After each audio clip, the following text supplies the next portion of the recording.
Our founding fathers, Mzee Mwalimu Julius Nyerere and Mzee Jomo Kenyatta, saw beyond this prism.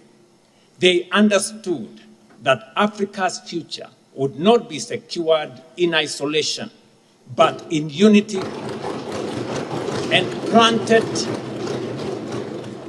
they planted the seed of regional integration because our destinies are intertwined, and our strength lies in moving forward together. For decades, Tanzania and Kenya have walked side by side, a partnership forged in struggle and anchored in shared purpose.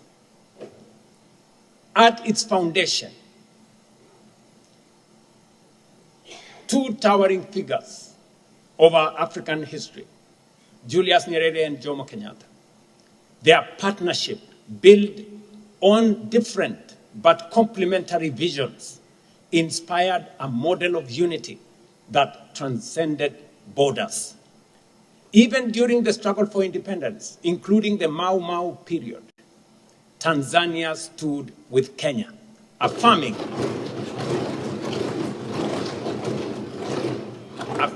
a shared belief in freedom, dignity, and self-determination. That spirit gave birth to East African Community in 1967.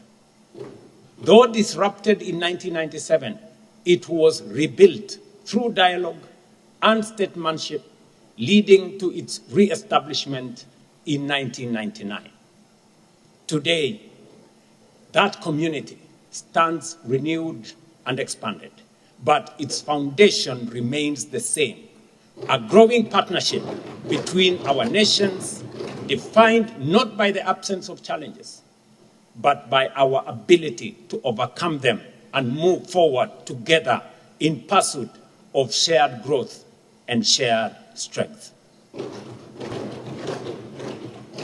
Waheshimiwa wabunge, kuna msemo unaosema unaweza kuchagua rafiki, jirani unapatiwa na Mungu.